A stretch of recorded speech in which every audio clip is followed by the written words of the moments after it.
I mean, maybe you want to climb out of your high horse there, Ippei.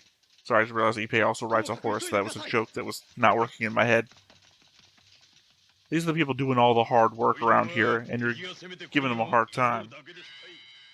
Hey everybody, welcome back to the Stoneface Reactions. I'm Theta, and we are back with another episode of Voltace 5. We just got done an episode where apparently the Emperor sent a robot version of Professor Go to Heinel and crew in order to aid their assault on Earth. I mean, we know that the Emperor wants Heinel to fail. He literally sent him here to die. Or will fall into obscurity and die. Also, Heinel was the only one willing to take this mission, in retrospect as well. But that could just be political maneuvering to make sure nobody else took the job, so Heinel would think he's the only one willing to take the job. Also, world's stupidest doctors who were going to operate on a patient without doing any diagnostic work whatsoever. And yes, I have harped on this for like minutes. Entire minutes. But it's so dumb. So dumb that they were going to operate on a robot because they didn't know it was a robot. And yet, the last guy to come through, they stripped naked and did all this probatory work. Anyway, that was basically it.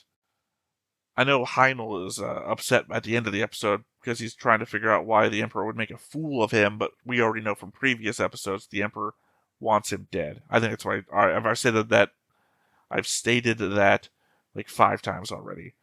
But we know from Duke Saki, the Emperor wants him dead. So, obviously, I don't think this was an element of that storyline. It very much seems like the robot was meant to breed success. Like, the robot was doing everything it could to win. If it was literally of the Emperor wants to make a fool of you thing, the robot would have done something about that. Like, conceivably, the robot could have self-destructed the moment it came out of the teleporter, and the Emperor could have said, faulty machinery, we had that engineer killed. Unfortunately, R.I.P. Prince Heinel, right? The Emperor could have done any such thing. So, this just feels like a weird backwards point. Like, that guy's the fault for this.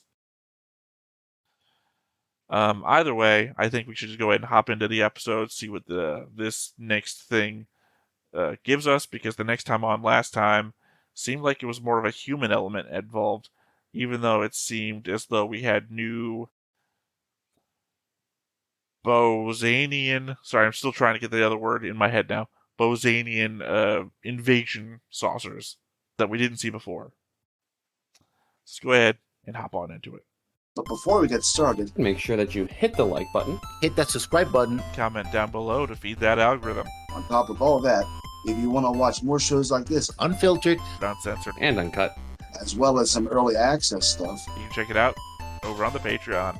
It's just $5 a month, but hey, no pressure. There's zero pressure in order to do that. It's just a little bit of extra support, and it would be greatly appreciated. Although that could also just be an element of artistic change. I don't remember what Duke Saki's invasion saucer thing looked like coloration-wise. I want to say it was like a orange-yellow thing. Because in my memory, the episode 1 saucers were like an orange-yellow. Completely could just be misremembering. But the next time on ones were like, what was it, like brown and green or purple and green? However, on the other hand, they could just be doing a whole tier thing. You know, different colors mean different tiers. And these could be weaker saucers, stronger saucers, whatever. At the most, though, I mean, at the very least, I'm hoping for not just another Attack the Big Falcon episode. I want character backstory. I want us to keep this train chugging along, where we deal with characters' backstories and develop towards the future with them.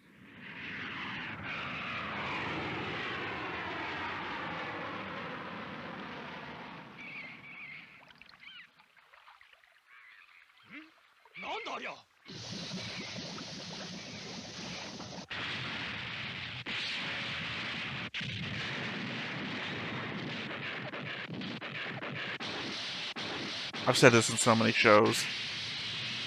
If you're a boat in a mecha anime, you are gonna drown. You're screwed.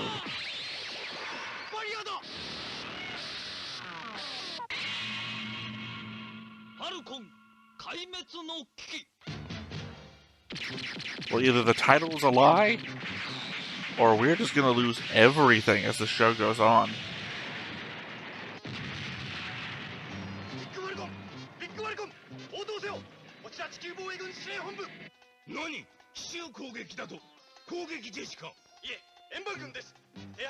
I think this is also the first time we've indicated that Earth Defense Headquarters has a shield too.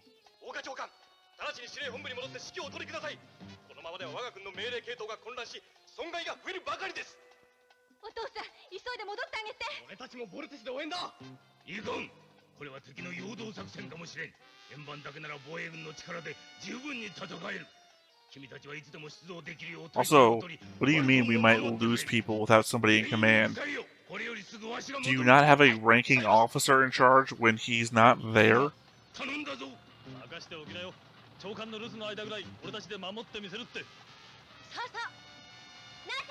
Like, if he's General Oka, is there not like a lieutenant general or whatever the rank would be on site? Because it also implies that he just leaves the place without leadership whenever he leaves.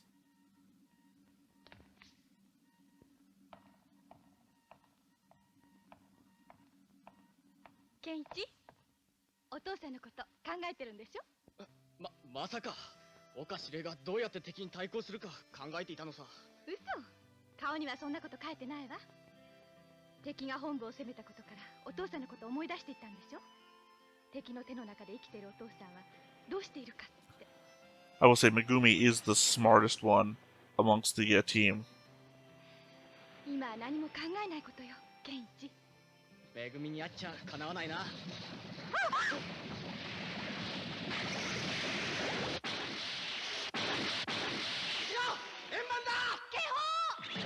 Is this where the World Invasion Fleet went? Did they just like park them all underwater all this time?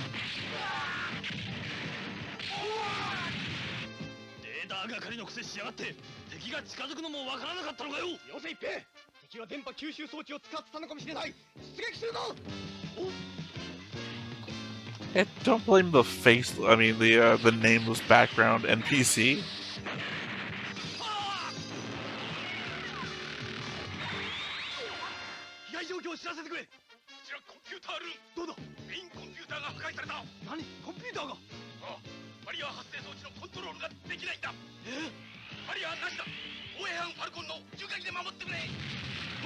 Better just don't fucking work.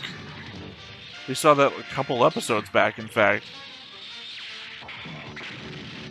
Well, I mean, we also saw it in the first episode.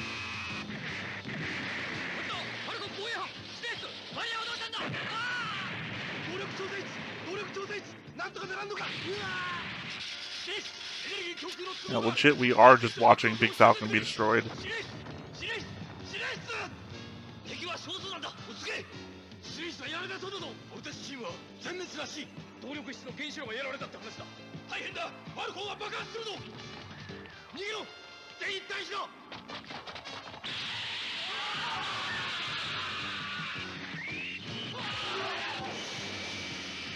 I thought they were going to sacrifice their lives to open the hangar doors, not all try to escape.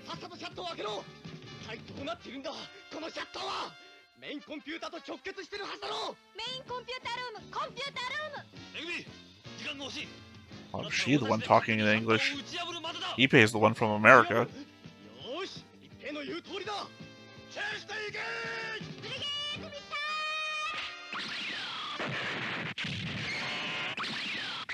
I really was going to say just blow the doors open.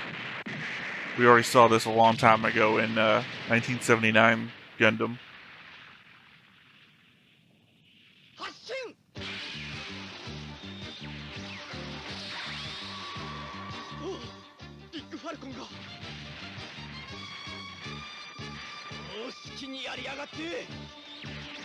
You remember back in episode 1, where their missiles and shit barely did anything to the saucers.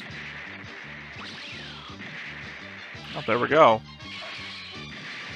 At least we're being consistent.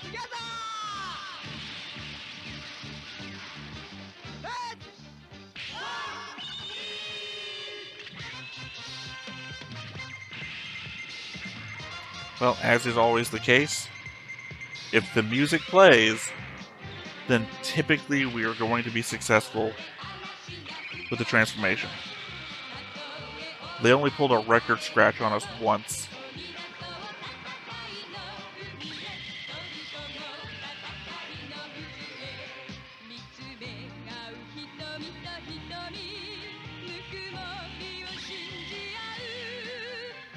So I thought they were going to explain why they were different colored saucers, but I guess they're not.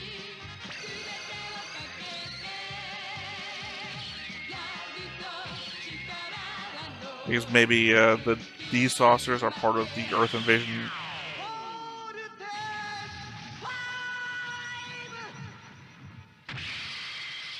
That these are part of the Earth invasion, and the other ones we saw before are part of the Wandering Invasion Force. So I never noticed they had faces on them before.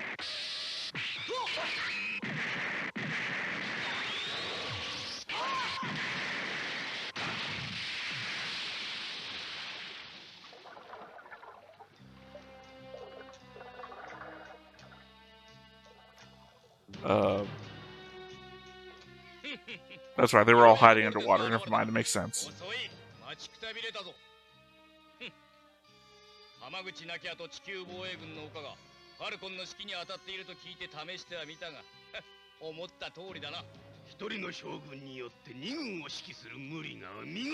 Literally, there's a fucking chain of command.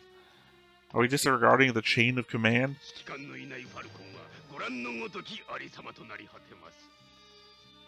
I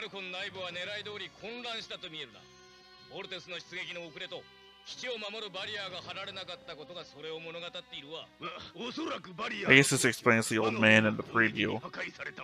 That it's going to be a new ally.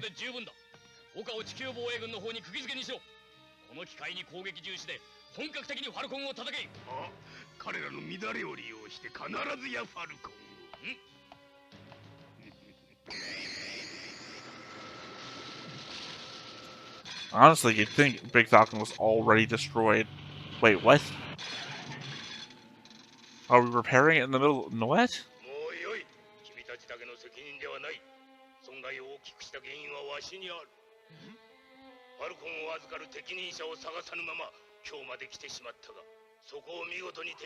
I never know in the segues why the fight just ended.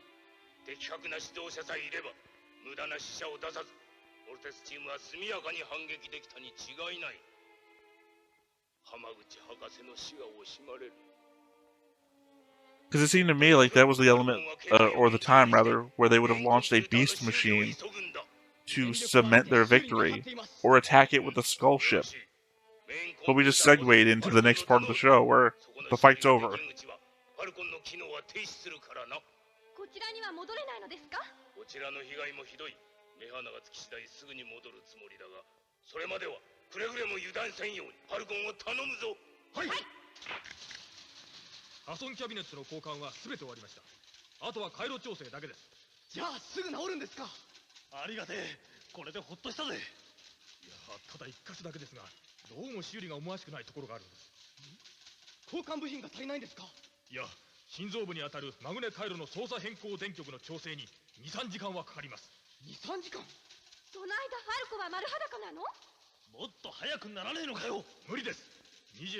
I mean, maybe you want to climb out of your high horse there, Ippei.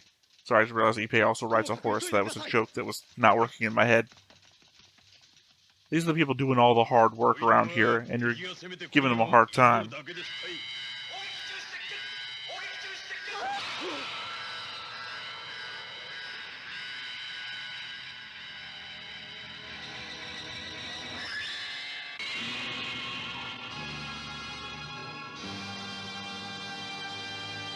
Say, I know this is only halfway through the episode, But that made it seem like the episode was over.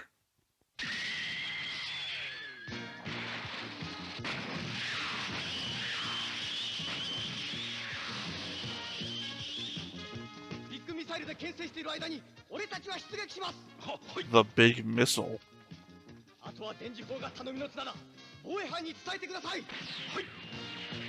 least they're very consistent. I recognize that guy as the guy who was on the screen earlier, which implies that they're keeping a model design for a bunch of these side characters.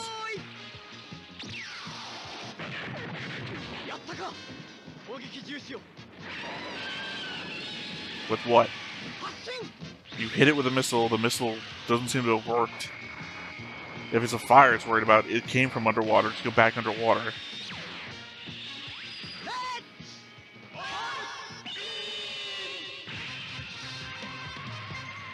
Alright, we're doing the vault-in thing. Literally, you hit it with a giant napalm missile, it seems like. So, it came from underwater, right? It's on fire, it doesn't like the fire. Rah! Go back underwater, move, come back where the fire's not. Oh, we're fine again. Attack! This feels like elements from the Evil Overlord's list.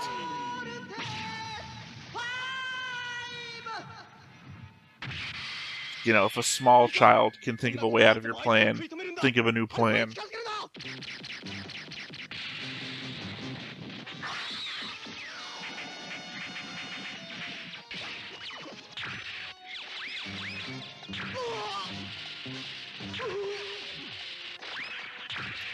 So it's sort of an electric eel missile attack.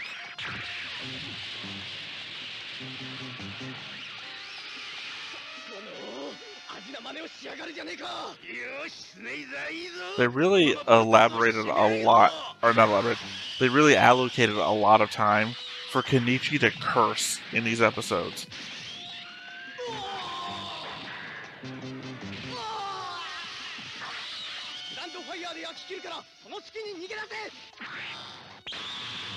I mean, you have proven it doesn't like fire, so... Oh, never mind, this is the one time fire didn't matter.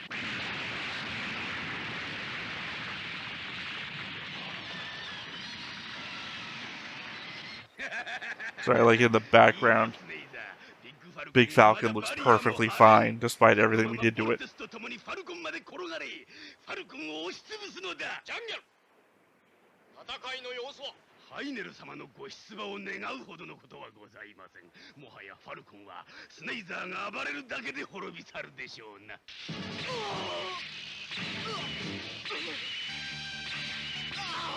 I mean, this is new.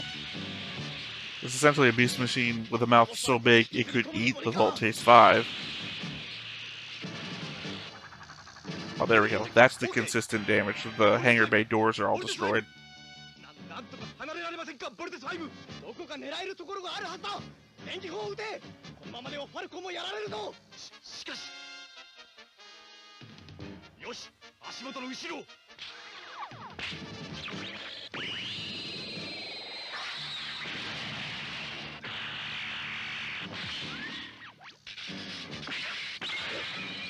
Well, I mean, if the conceit was it has enough armor, then we'd have created a hole in the armor.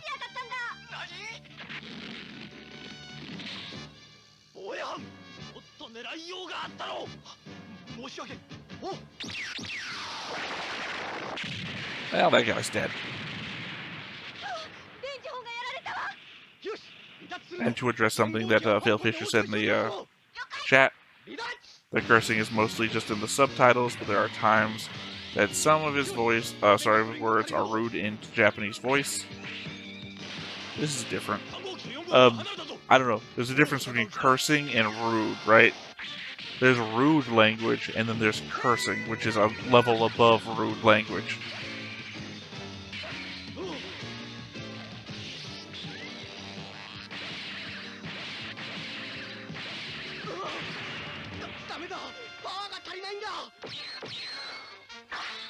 I will say I explicitly don't know really what the difference really is. Like, if I said, "You're a bastard," and I said, "You're an asshole," asshole is above bastard. it's a different tier. Also, have you addressed that this control room guy looks like Professor Go?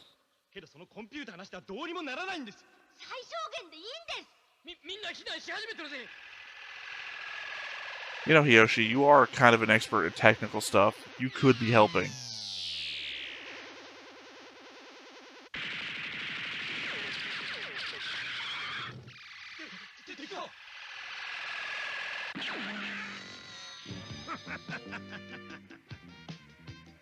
I bet this guy's American.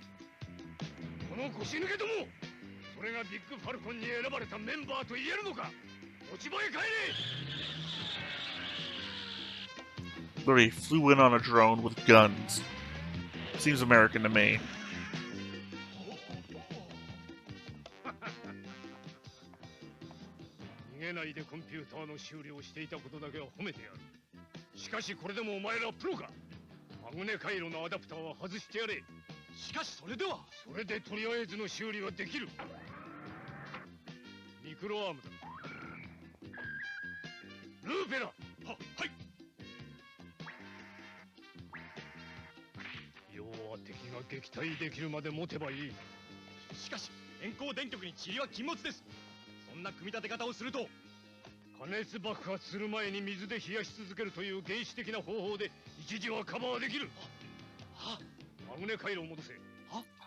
Again, I feel like this is another element of the previous thing, that they need somebody to tell them what to do, and no one's willing just to take over.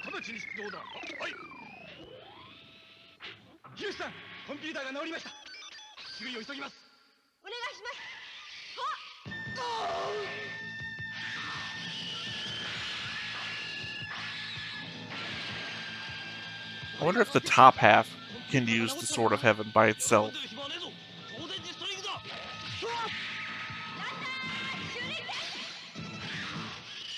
And again, we're also introducing the concept that some of the Voltes 5 can vault in just by itself.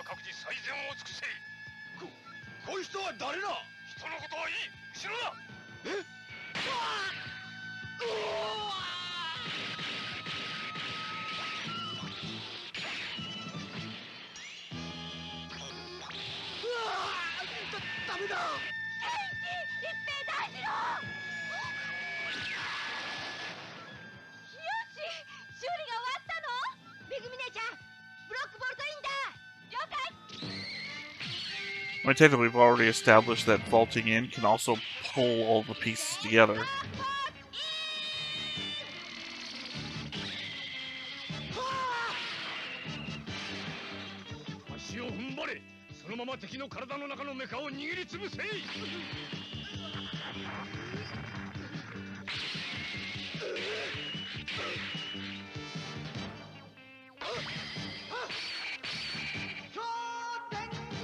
Also, considering that the beast machines are typically based on real creatures, is this just like 5 different snakes? Sorry, 4. I for some reason thought it had 5 heads.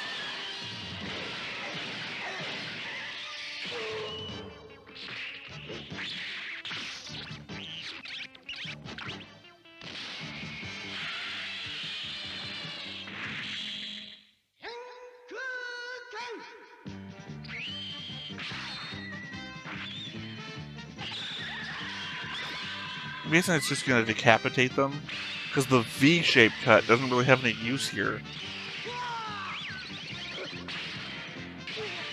I mean, unless all their heads are in a V pattern.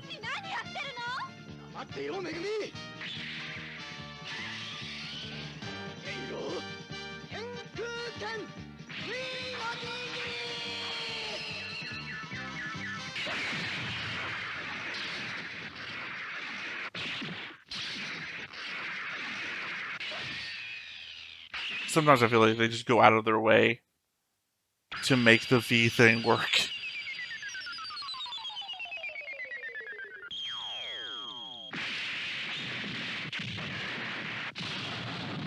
I wish they had done Real Hydra, though. Like, he cuts off the tube on the end, and then it regenerates or something. Oh, sounds like they just won a pachinko game. 浜口博士の教え子だった左近次博士だ。これからファルコンの最高責任者になってもらう。亡き浜口博士の教え子として宇宙工学の権威でもあるが、変人でなかなかファルコンの指揮を取ることを承知してくれなかったが、まあこれからはもうよかろうか。 You'd be happy with a guy who turned down the mission to save the world? 安心するのは早いぞ。これからお前らのへっぴり腰を鍛えてやれるかと思うと嬉しくなってくるわ。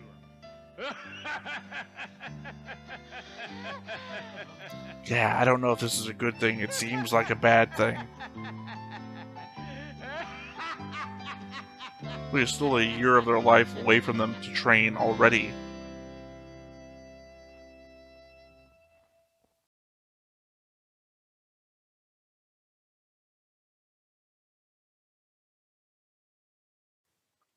I do not have a good feeling about this.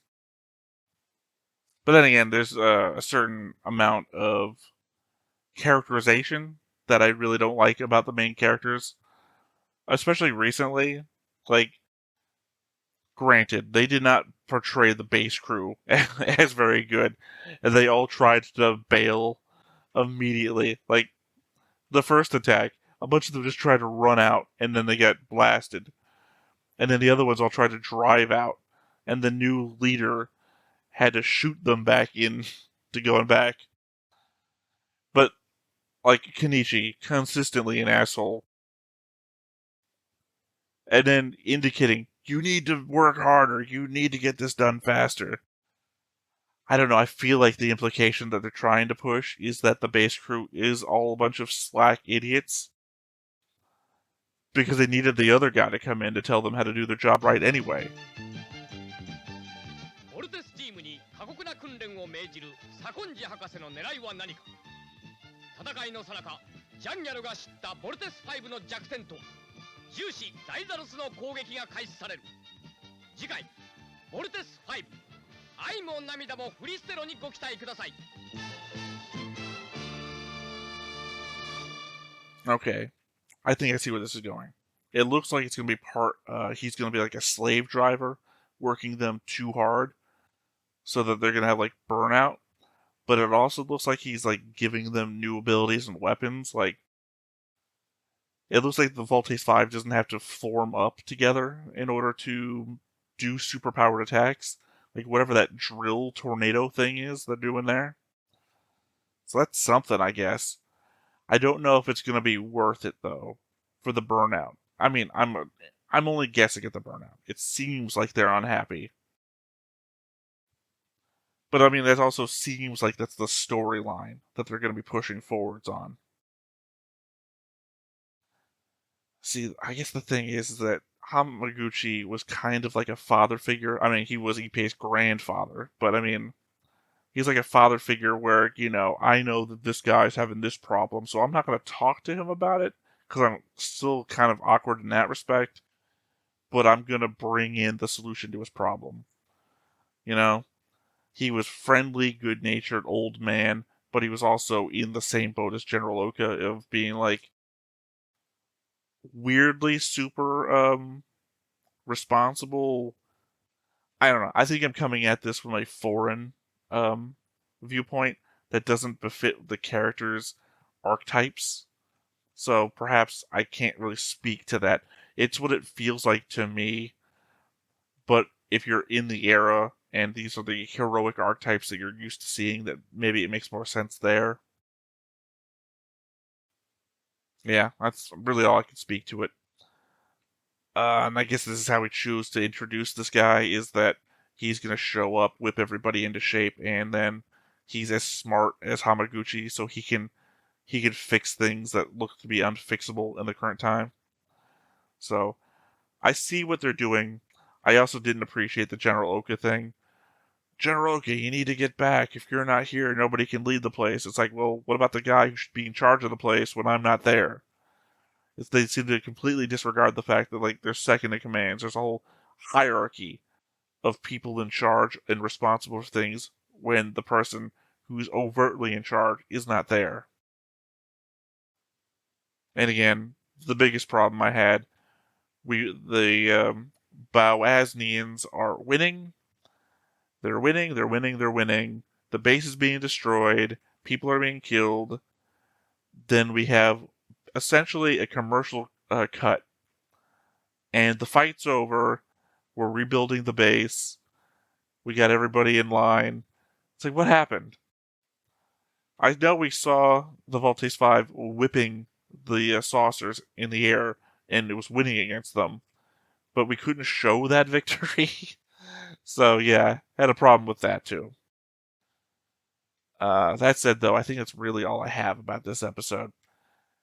Again, will be mostly covered if I have any additional thoughts in the notes on next episode. But for this time, I think I'm done here. So, once again, I have been Theta. This has been Stoneface Reactions, and we will catch you next time.